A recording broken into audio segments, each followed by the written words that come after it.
Okay, good morning everybody and welcome to this England media conference ahead of the Arnold Clark Cup fixture against Canada tomorrow night.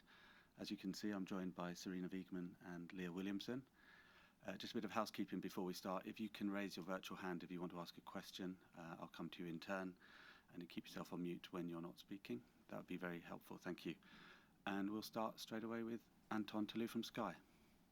Morning, Anton. Good morning, Greg. Morning, Sarina and Leah. Nice to see you. Good morning. Sarina, we'll start with you. We are on the eve of your first game in charge, where England aren't one of the overwhelming favourite going into a game. How does that feel? Oh, well, it just feels really good to start this tournament and to get 3 opponents from world-class level. And that's mainly where we're looking forward to and where I'm looking forward to. How is the squad? Obviously, we haven't seen Lotta yet. And how is everyone else sort of match sharpness-wise? Because obviously you've got quite a few games in a very short period. Yeah, everyone's fit. So we have a training session after this press conference, and hopefully everyone get out of that training session fit. So then everyone's available for tomorrow. I know you've been sort of screaming for more competitive games going into the Euro. So how important are these next 3 games? Yeah, we need these games because we want to be exploited on in every thing of the game. So in defense, in possession, in transition moments, and then you need these opponents to play against. So that's really exciting. And then after this tournament, we know better where we are at this moment, and that's good to prepare for the Euros. Leah, nice to see you. Congratulations again on being captain. How does it feel? And are you sort of nudging the person next to you, saying, "I quite like this. I quite like to wear it in the summer"? I'm just obviously very happy to be back in the squad, back fit, to be here to sort of try and pick up where I left in terms of performance on the pitch. And again, the responsibility's fallen into my lap, so I'll just try my best to apply myself in the right way to that this week. But the most important thing for me is being part of the team again and getting back on track. You come into camp off the back of probably the biggest game in the WSL this season. Has that been a talking point, especially considering the way the game ended in such a, should we say, controversial manner? We had a bit of a catch up with the girls when we arrived. Obviously, we played on the Friday night, so by the time we arrived here, it was sort of old news in terms of focusing on camp. But a little bit of a catch up and then move on. And like you say, one of the best games of the season and one of the toughest teams to play. So then you arrive to camp and they're your teammates, and I'm happy to be on the same team as them this week. Is catch up a diplomatic way of saying you had a bit of chat about it? a little bit. Fair enough. Look, in that case, there's lots of hands up. So look, good luck this week. Thank you. Thanks. Thank you, Anton. We'll go to Ben Gilby from Impetus, please. Oh, yeah, question for each of you, if possible. Starting, Sarina, England haven't had the most consistent record when it comes to achieving results against the top teams in the world. And obviously now we've got 3 of the best back to back. So what particular growth areas in the team are you looking for over the next 7 days? Yeah, well, of course I was aware of what England was before I came in. Since the moment I came in, we have played games where we really were in possession all the time. And I think we did really well in those games, although the pressure wasn't the pressure was high, but not as high as we expected upcoming games. So we just have some other subjects we will be working on, and that's in possession and in transition, and also, of course, out of possession. So we'll see where it goes. We have our plan, we have our tactical plan, and we're trying to develop our style of play. So after this tournament, maybe I can tell you a little more about that. Yeah. And so Leah, obviously you're going into this as captain now, and we're in the first few camps now under the new Lioness's coaching regime. So what differences are you seeing now as a sort of player who's been around the camp for quite some time? And also how are the new teams sort of aiding your development as a player yourself? I think the dynamic of the team has changed a little bit. I think we've realised ultimately we've potentially underachieved the last few tournaments, and I think everybody wants to turn that around. So it's more of a collective push to reach the next standard, which is bringing out the best in everybody. I think this is some of the most competitive sort of training I've been involved in for a long time here, and the fight for positions, the fight to reach your potential, it's all sort of tying in nicely. And then obviously this week we get an opportunity to learn more about ourselves, which is a gift really, just to focus on the summer. Yeah, brilliant. Thanks both of you, and good luck. Thank you. Thank you. We'll go to Francesca Warren from the Women's Football Podcast, please. Hi, I've got one question for Sarina and one for Leah there. So each of the three teams you're facing in the Cup have very distinct playing styles, Sarina. Is there something specific that you're wanting to learn from each one of the games before preparing for the Summer Euros? No, for us it's just really good that we play against these opponents, and they all have a kind of different style of play. And for us that's good to meet and to see how we can best approach them. Of course, we plan that ahead, so we have our plan ahead. But after the game, we can evaluate and see, okay, what did we do well? What could we do better to go to the next stage? So I'm just really happy we meet those teams with all different types of styles of play. And for Leah, for the fixture tomorrow, apart from obviously the new manager coming in, what do you think has been the biggest thing that's changed in the squad between now and the last time you played Canada back in April of 2021? I think the position of certain players has changed, the potential and how much people have developed in that time. So I'd say we're probably a stronger squad overall. But I think obviously the playing style and sort of having a real direction now, it's a bit of a different situation, I suppose, in terms of preparing or looking ahead to prepare for an Olympics compared to now, with GB compared to now England, and the next sort of 3 or 4 years looking ahead and building for that. So I'd say it's more of the focus has changed, and the style of play, and really sort of making that our own. Brilliant, thank you very much. Thank you. We'll go to Tom Gary from The Telegraph, please. Thank you very much. Leah, could I just start with you? Congratulations on the captaincy. I just wanted to ask a little bit about Bev Priestman and your memories of working with her, with England, obviously someone who knows the group really well, and what you're kind of expecting from her side tomorrow on that basis. Yeah, when Bev worked with us, she had a real sort of defensive focus, and I'd say that the main traits, when you look at Canada now, you can really see how they play in possession, and that's their they're an organised team, but they also have a lot of pace, and she's playing to those strengths. So I think it's interesting to me, and what she's done with the Canadian team, obviously successful in the Olympics. It's an efficient style of play, I'd say, which is something that maybe we didn't really get to with Bev. So it's different, but it's interesting to play against, and good for us to test ourselves against it. Thank you, Leah. And if I could just ask Sarina one question as well, if that's all right.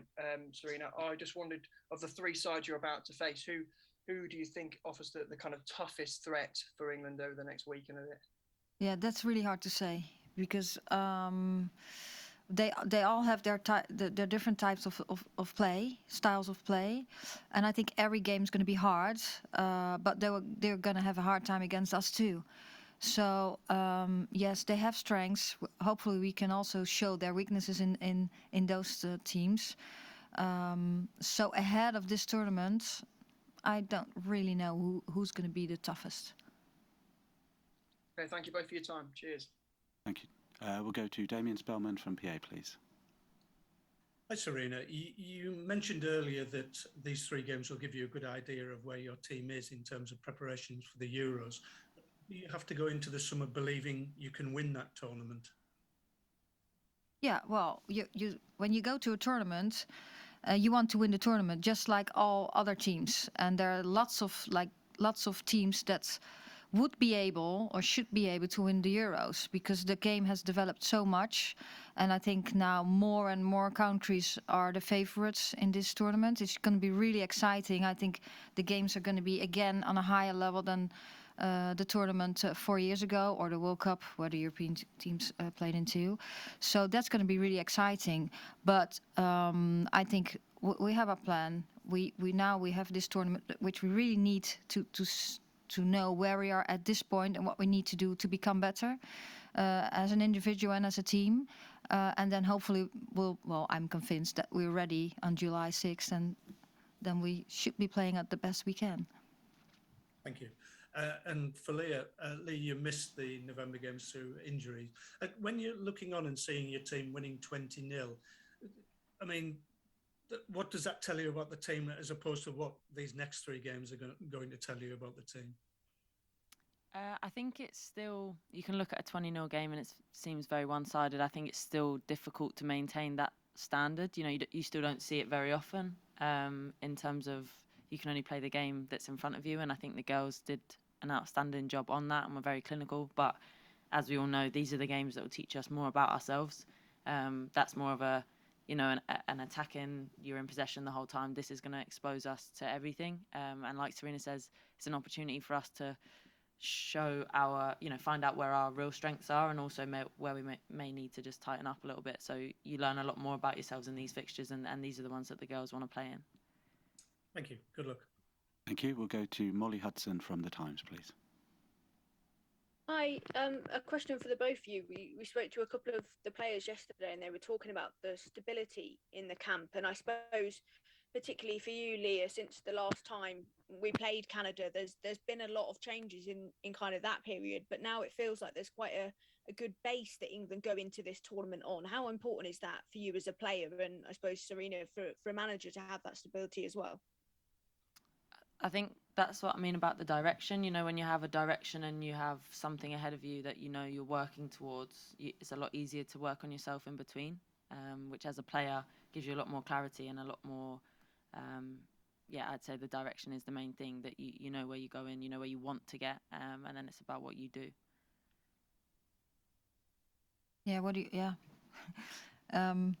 Yeah, well, I don't know how it was before. I just have, with the staff now, we have a way we want to work, and that's on pitch and off pitch. And what we work on is, creating clarity where you can control, giving clarity on things. And sometimes you can't give clarity on things, but then that's clear too. And growth. So we want to become better every day, and that's on and off pitch. And what we're trying to do is use every single member of the staff to be facilitating to the in their role to the players, and hopefully the players can benefit from that on and off the pitch, and then we can grow. Thank you. Okay, thank you. We'll go to Dan Pentland of FAWSL Full-Time Magazine, please. Hi both, hope you're well. I'll start with Sarina first. Obviously, you've shown in your reign so far, you know, that you've fielded a kind of consistent team from the start. Tomorrow against Canada, will you field your strongest team and, you know, then look to make changes later in the game, you know, and offer minutes to other players? Or will you maybe, you know, try something a little bit different? Yeah, well, but we're trying to. We have 3 games. That's and in these 3 games we want to. Of course, we approach every game to win, but we want to see things, and we want to see how our players relate to each other. So we want to try out some things too, but we also have to manage some loads, because 3 games in 6 days, and with the schedule players already have at their club teams, we really need to take care of that. So it's a combination from trying out things. Develop our style of play, managing some loads, and hopefully we can get all the things we want to see, and we want to practice in those games to get that on the pitch, and then at the end of the tournament know where we are, and from there where we want to go to. Just moving on to Leah. I think you played against Canada in that 2-0 game back in April. You know, thinking about what you felt like when you came off the pitch in that game to how you're going to walk on tomorrow night, you know, how much do you feel you've, you know, kind of come forward in the last few months, and you've progressed, and, you know, just how much has England changed for you? Yeah, I think if you even look at my position in the team as well, in terms of just being a bit more confident, you know, you play more games, you get more experience, that makes a difference. And that's maybe where the squad's changed as well. You know, you look at that game, and somebody like Lauren Hemp, for example, you know, she's gone to a summer tournament, played outstanding, has continued that. So even her, you've got a talent, and then you've now got a real sort of force in the game. So I think it's the same for a lot of players, and that's maybe where, like I say, we've changed. But I think we'll go in tomorrow. Obviously, we want to win, and it's also a learning curve as well. So it's about being sure about what we want to do. Whereas before it was a very short-term vision. We were preparing for something with sort of no idea where it was going to go off the back of it. Whereas now, like I say, we're on a journey. So it's a different ball game, I suppose. Thanks so much. Best of luck for tomorrow night. Thank you. Thanks. Thank you. We'll go to Scott Wilson from the Northern Echo, please. Hi, Sarina. Hi. You're obviously playing up here in the northeast, and one of the factors of the men's team at the last Euros was the way the kind of whole of the country bought into the journey that they went on, and kind of trains and buses descending on Wembley every other week. How important for the Euros coming up is it going to be that the whole of the country gets behind this team and buys into it, and how important can that support be to a team playing in a home tournament? Yeah, I think that could be very supporting. I think the players really like, and I do too, that we play across the country, so we can connect with our fans in that part of the country. And I do think they can be we call it the 12th woman for us, and that's going to be really exciting. So for them, but also for us. So hopefully we can connect. We can play well and very energetic and dynamic.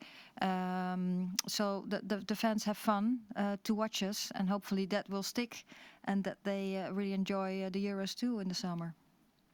Good luck. Thanks. Thank you. Jen O'Neill, please, from She Kicks.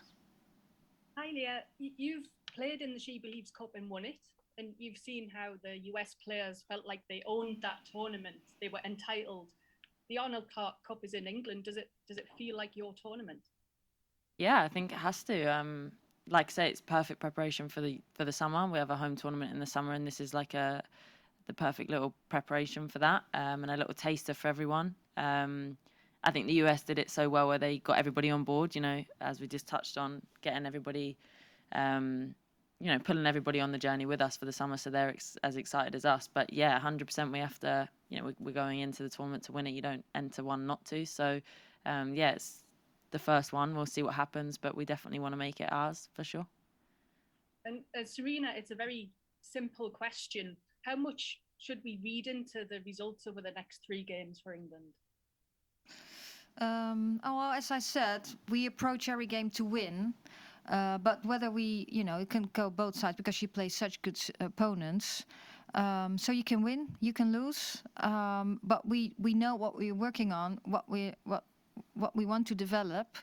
And after the game, we'll see, okay, what did we do really well, and what makes the chance of winning the next game, when we have to change maybe some things, makes the chance of winning the next game bigger. So I would say just stay neutral, wherever we lose, whenever we win. Of course, we want to win. We stay neutral and just continue what we're working on. Thank you. All the best. Thanks. Thanks, Jen. Okay, we've got time for a couple more. We'll go to Sandra Brobby from The Sun, please. Hi, Sarina. Hi, Leah. I hope you're both Morning. well. First question to Leah. Congrats on getting the armband again ahead of this tournament. I just wanted to ask, Kira Walsh was talking about your kind of friendship a little bit yesterday, and how proud she was to see you be captain ahead of these games. I mean, how do you feel about the journey you've made as a captain for England, from the youth sides up to now, and how does it feel for you to be, taking on these big sides with the armband? Yeah, obviously it gives you, a tiny bit more pride. I didn't think I could ever be proud of playing for England, but it obviously gives it that, little bit of something special. But yeah, I think the best thing about playing for England is you come together as a team. You come from different places, different clubs, and you have the opportunity to bring people together. And I suppose as a captain, that's just what I've always tried to do. I want to enjoy camp. I want everybody to enjoy camp, but I want to be successful and want to get the best out of people. So I think Kira's been on the journey with me the whole time. She's seen me in every stage of my career. So it means a lot for me for her to say that as well. Kind of what lessons did you learn from that game against Canada that you're bringing into this match tomorrow? From April? Yes. I think they really sort of started to show who they were. So again, it's something for us to try and counter. They have strengths, but they also have weaknesses, and we'll try and do our best to sort of fare up to that and go on to win the game. Obviously, we want to, but I think we will probably learn more about them than us, and we've been on a different journey to them. So they're a little bit more consistent, and they've had a little bit more time. So it's up to us to match that. Can I have one more for Sarina, if that's all right, or is it too tight for time? Go on then. Yep, I think that's fine. Thank you. Hi, Sarina. So just wanted to ask, I mean, from what you've seen of Canada since Bev Priestman's come in, what do you see of them as a team? What do you think of them as a team? Yeah. Well, most of all, it's a team, and it's a real strong team. And what we saw is lots of structure. And Leah just mentioned it already in this press conference. The well-structured team in possession and out of possession, and what they were able to is to use their strengths, and I think that's a quality. That's Mara. Cheers. Thank you. Okay, thank you. And we're going to have to finish with Simon Collings from the Evening Standard, please. Hi, Sarina. Hi. Just how much will this tournament help in terms of the players getting used to the pressure they're going to be under this summer as hosts? And are there any other things that you're trying to do to prepare them for what the summer's going to be like and the scrutiny they'll be under? Yeah. Well, I think the main thing is in this tournament is the pressure, the highest pressure in football. So that's all about decision making in possession, out of possession, and we have to do that quick, and we have to be connected as a team. So that's high pressure. What the other pressure you mean is all the things around the team that will happen. We're preparing ourselves for that. So we have meetings around that. We talk about that, and what we especially do is prepare on the tournament as good as possible on and off the pitch. In English, you say you turn around every stone, I think. So what you want is when you start the tournament that you're so prepared that the less new things you experience in the tournament, the better it is, because when you have already experienced some things or thought about things on and off the pitch, that will help you in the tournament. And just one quick one for Leah, if that's okay. In terms of captains, Leah, and people you sort of looked up to, is anyone you've drawn inspiration from, any leaders you look to, and how that impacts your style of captaincy? I think I've been really lucky. I've played under a lot of different captains, a lot of different styles. You've had the ones that just lead on the pitch with their performance, and you've had the ones that are very vocal off the pitch. And I think having the exposure to all of those different styles will only help. But yeah, there's 1,000 leaders that I could name, even across sport, in past and present, that I think everybody sort of aspires to be like. So I think on your own journey as a person, let alone as a captain, you try and take as much of them from them as possible. Nice one. Thank you. Okay, thank you. Thank you, everybody. Thank you, Sarina. Thank you, Leah. We will see you after the match tomorrow night. Thank you.